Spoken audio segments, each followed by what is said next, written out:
Hello बच्चों, let's read the question first. Now question says that light of wavelength lambda is incident on slit of width small d. The resulting diffraction pattern is observed on screen placed at distance capital D. The linear width of the principal maximum is then equal to width of the slit if capital D is equal to, first is d by lambda, small is 2 lambda by d, third is d square by 2 lambda, fourth is 2 lambda square by d. So student सबसे पहले आपको समझना होगा कि concept क्या use हो रहा है इसमें.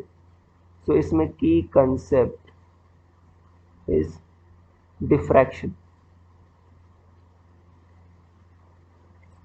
अब डिफ्रैक्शन क्या होता है ये समझ लेते हैं. डिफ्रैक्शन में होता है, फॉर एग्जाम्पल इसमें एक स्लिट होती है जो फाइनाइट विड्थ की होती है. तो यहाँ पर अगर मान लो प्लेन ऐसे लाइट आ रही, प्लेन वेव फ्रंट ऐसे, तो यहाँ पर क्या होगा, सारे जो यहाँ पर जो छोटे छोटे पार्ट्स हैं इसके वो इनफाइनाइट सोर्सेज की तरह ऐड करेंगे. तो यहाँ पर आपका ये इंटरफियर करेंगे, तो यहाँ पर आपका alternate bright and dark fringes बनती हैं. इसी को डिफ्रैक्शन पैटर्न कहते हो.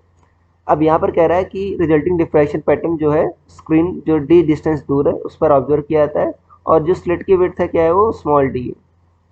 कर लिनियर विड्थ ऑफ प्रिंसिपल जो मैक्सिमा है अगर वो किसके बराबर है, विड्थ ऑफ स्लिट के बराबर, तो कैपिटल डी किसके बराबर. देखो बच्चों, जो सेंट्रल मैक्सिमा की विड्थ आती है डब्ल्यू डी, डब्ल्यू आप ये कह सकते हो डब्ल्यू सी, सेंट्रल मैक्सिमा की जो विड्थ आती है कैलकुलेट करते हो, अगर मान लो जो वेवलेंथ है लेमडा है तो आती है 2 lambda D by small D, ये इसके बराबर आती है बच्चों.